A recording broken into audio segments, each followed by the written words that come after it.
Dennis Santana coming in and really bridging the gap to the back there, keeping it at bay, and then obviously a big swing by Juan. So good job of just nose down, keep on playing. It's not always going to be perfect, and we took advantage of some breaks. You mentioned Juan, huge home run, 3-run shot. You look at his start to his Yankee career, 5 homers, 20 RBI. You know the talent that he had coming in, but to see it on a daily basis, what has that been like? It's been impressive.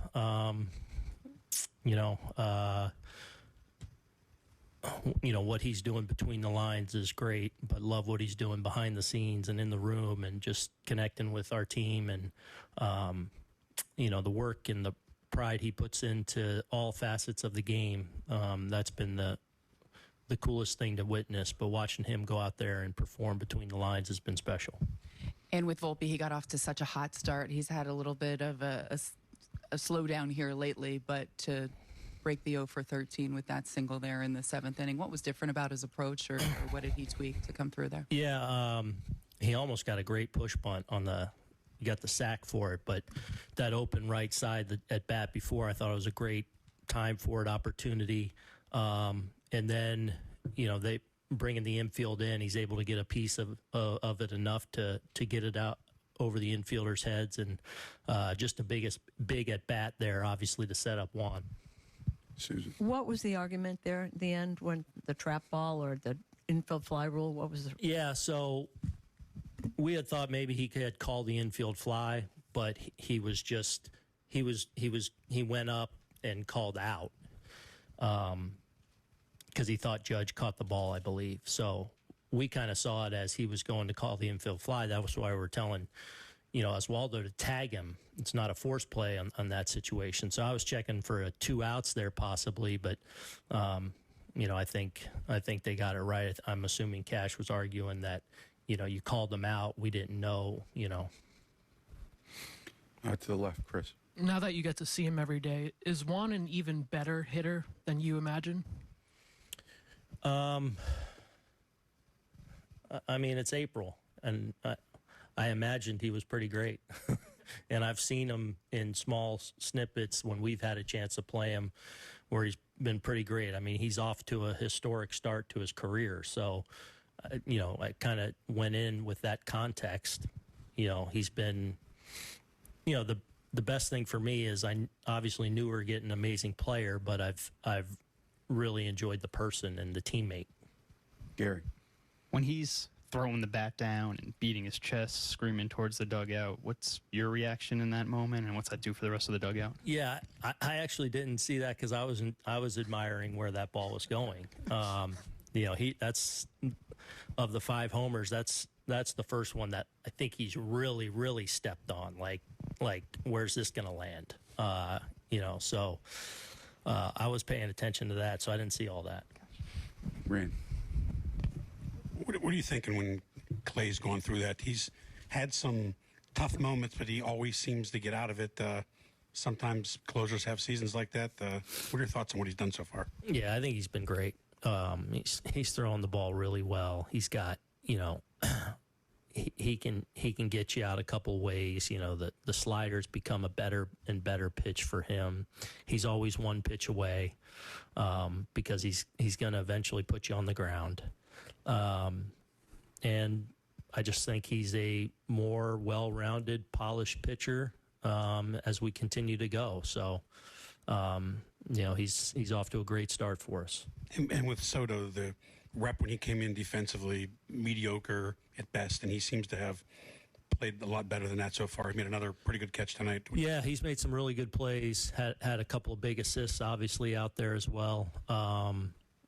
Again, that's part of the whole, what I've been excited about is the package that I've seen. This guy cares about not just hitting. This guy cares about being really good at all the other little things in the game, base running, defense. Like, he works on that stuff. He works on, a lot of little things behind the scenes. He takes care of his body. Like, he's all invested as a baseball player, and that's what's been impressive to witness. Meredith. Overall, what did you think of Clark tonight? I thought Clark was good, man. I mean, he he made some 2-strike mistakes, but I thought his stuff was really good, especially on a cold night. And he was pounding the strike zone. I mean, he was, I think, 2-to-1 strikes. Now, he made some 2-strike mistakes. I think, maybe the first 5 hits or so against him were with 2 strikes or 0-2 and just couldn't put a guy away. But he had swing and miss. What he end up with 6 or 7 strikeouts. How many? 7. So the only bugaboo for him tonight was some mistakes and some 2-strike counts. But otherwise, I thought he threw the ball really well. Works into the 6th inning. Do you feel like this is a step forward, like he's right there and giving you some more length? Yeah, I mean, the one thing is he did have a lot of bigger counts, so his pitch count was high for being as in control of the game he was. But they were putting runners out there because they were getting those 2-strike hits some, so it made his night a little bit longer than maybe his line was. But overall, I thought he was really good. Okay, thank you. Some good conversation there about Juan Soto and what he did not only tonight but the entire season, and Aaron Boone dug into that a little bit.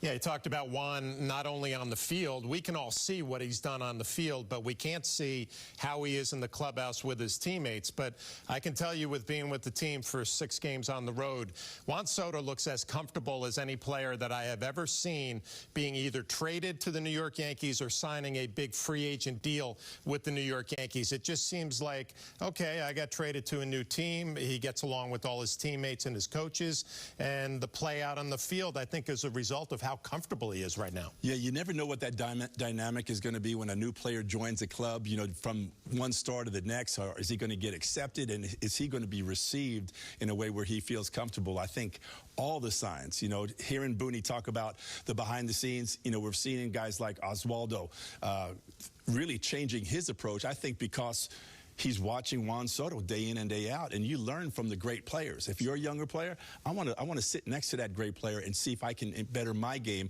by trying to emulate him in some way. I know you covered that last game, did the entire series in Toronto. The at-bat that he had, and we detailed it on the pregame, where he walked in the 9th and then Judge was able to come up with a big base hit.